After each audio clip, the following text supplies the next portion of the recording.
right, welcome everyone. We're Semblance of Sanity. I'm Caleb. I'm Jacob. And we're here for Symphogear, Season 4, Episode 3. That plane took off. It took off real good. Real hard. Because we had two Symphogear users that just, freaking scythe, pole, vault. There you go. Yeah, fist it's one, flying. reason zero. That's right. The dragon that is invincible and like actually invincible and just resets its state to being not dead is now dead for good.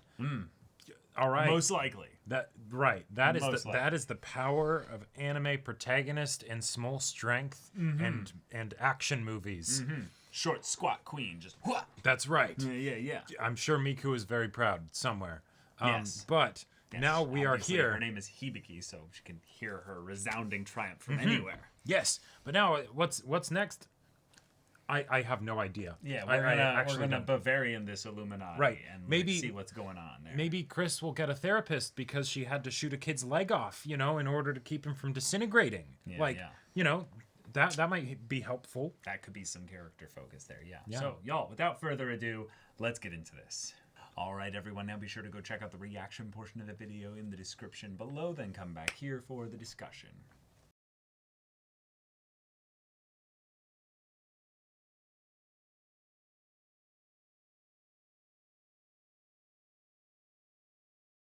Oh my god. All right, so, we have our auto scorer, Tiki. Yep, we do. Who very much kind of has a Hibiki look of sorts, especially now that we've taken the mask visor off. Yeah. But is different. But also is like, yo, we should fight God. With my tool that observes the movements of the planets and all that, this would be a good spot to pick a fight with God. Yeah. Now she could be talking about Japan. She could be talking about this literal 10 by 10 foot space that there are in Japan where, that is. Or it could be just this city in general. I mean, that would be apropos given that all the conflict has essentially circled around this area. Right. But... Or maybe she just listened to an interview with Kanye, and it's like, I'm a god. Oh, yeah. Yeah. That was terrible. Yeah. Now that we've seen, that the Bavarian Illuminati have advanced noise that can create pocket spaces of sorts. Yep. What they might be testing here is the ability to trap a superpowered being of sorts within some kind of, special space that they could then, potentially kill it. Sure. So, I mean, since God is on the table here, yeah. these could be Symphogear users are strong, but you don't realize how strong they really are. Right. And given that this seems to be the season of building up how strong Hibiki is, it could be the thing of where they're like, no, we can't team up with y'all because you're so fucking powerful. We need to get powerful enough to where we could actually theoretically even be able to pick a fight with you. And I kind of like that because since they're all alchemists, it doesn't feel really wise of them to immediately go after them all directly because they kicked the alchemists' asses in the previous season. So let's have them be like, no, we're really staying back. We don't want to engage with y'all. We're using experiments and we're finding special tools with which we can try and get up. You keep beating them all. Right. Stop that. That's illegal. Because it's holding to some of the formulas of the early fights can't be the most impactful, Sure. for the season as a whole. Totally. So instead of changing that, it changes it so that the characters themselves are aware of it and they don't overextend. Cool. Yeah, and then also it builds up the protagonists and that they've all just continually gotten stronger and stronger. And now they have, transformations within transformations that they can bring out if they're in a bad spot, and it's still something that is able to be useful. So that's cool. It feels like the buildup of all the previous seasons, effort means something now. And in some ways, it's cool to have really strong protagonists where the antagonists have to be like, yo, we give you all a wide berth. Right. We literally sealed you all into a pocket space, and you punched through with the power of singing and friendship. Right. So this is a problem. Yeah. I love how this... Every time that our girls come up with some new ability that they use, and they don't coordinate and be like, I have this idea, before they try it out, and then hey, it works. I'm gonna use my sword to be the base of a rocket ship. Right.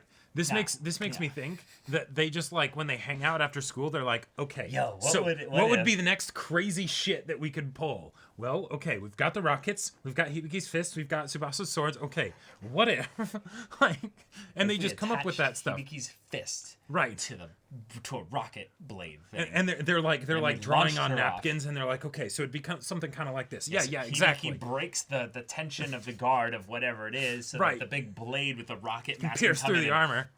Yeah, pulverize it. This is some Gurren Lagann shit right here. Like it is. It just is at this point. Like in the best way. Yeah. Yeah. Like I love it. I'm all for it. Yeah. This episode barely gave us any new stuff here. It was primarily a little bit of stuff with Tiki, a little bit of kind of setup for there's some things going on with Chris and Hibiki. And realizing that, it's good to talk about these kinds of things. But, hey, life is busy. There's a lot of things that pull you away from these conversations, these quiet moments.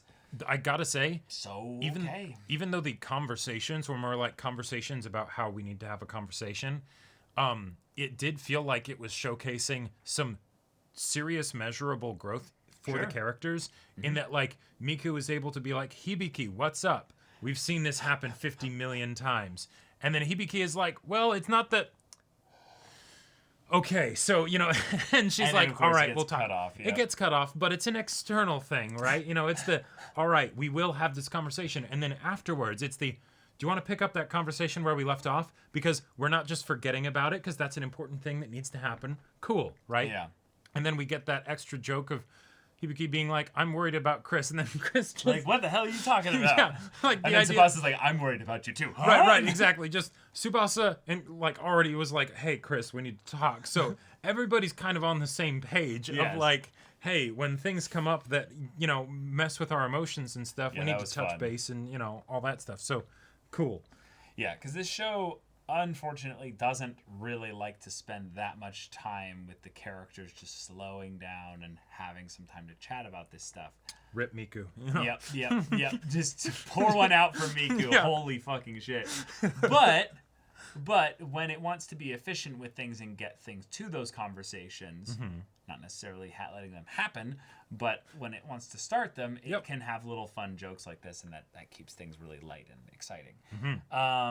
Adam being more continuously brought up by Tiki. Tiki seems to be kind of in love with Adam. Right. Adam being like their leader of sorts. But he's not around. But someone that's been around though since the days of Fine being a pirate way back when. Which I still amazing. Just love that was a thing. That was such a fun remember Bacano, how we had a boat with immortals on it and just chilling and discussing the fate of the world.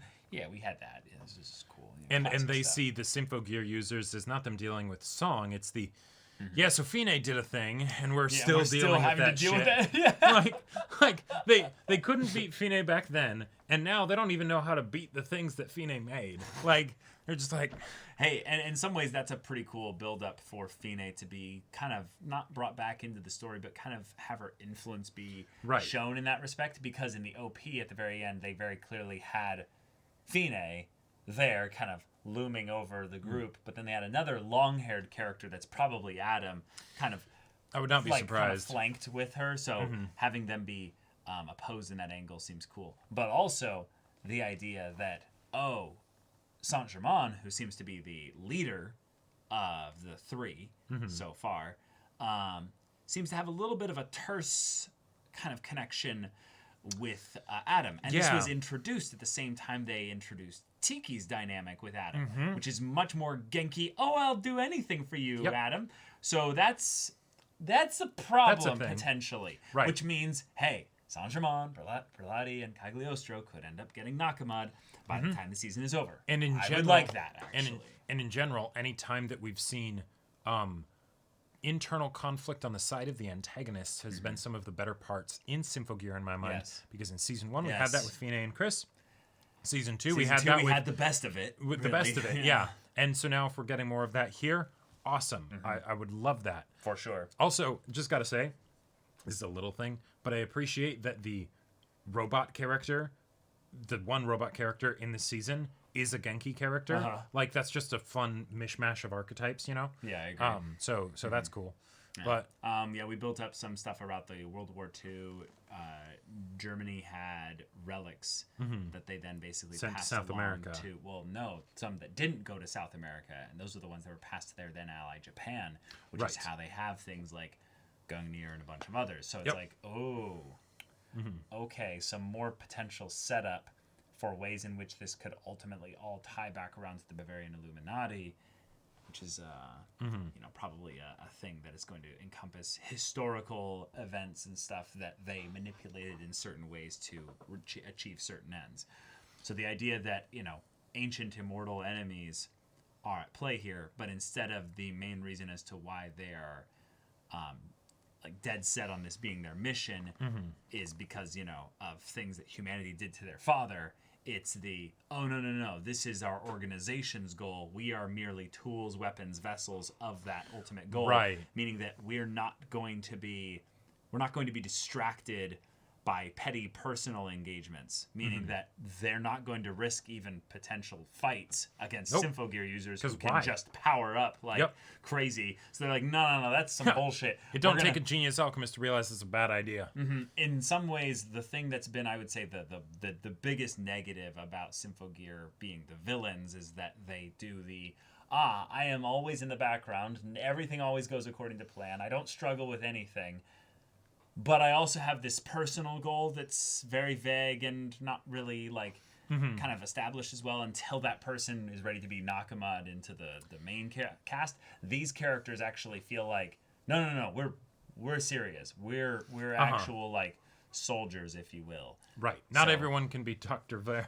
Yeah, not everyone can be Dr. Ver. That's true. Yeah. Or Fine, Yeah. So, all right. Yeah. Okay. But very, very simple episode. Very, very straightforward. Yep. And now we have, whatever's next. A problematic noise that they only deployed one of the three of that they have at least. Right. And also, they're planning to fight God. Yeah, bro. We literally, they mentioned do you remember the thing of us seeking an age where the Lulu Amel could be the master of their own fate and transcend the past? I was like, yes, I've been waiting for that to get brought back up. Motherfucker, I took notes. Oh, man. I took notes. I fucking love the exposition and the English that we got in the first season of Symphogear. I was just... All right. Yeah. Y'all, thank you so much for watching this episode's reaction and discussion. If you want to see the next episode's reaction and discussion right now, though, go check out the link in the description below. For our Patreon, you can get on early access there. You can watch full-length timer reactions there, and all this comes with Discord access, so you can chat with us in the community there about this show, about anime in general, and also be sure to check out our Twitch channel. We stream every weekday. The info's in the description. Yeah, so if any of that interests you, we'll see you there. But until then, we're Semblance of Sanity. I'm Caleb. I'm Jacob. And we'll see you all next time.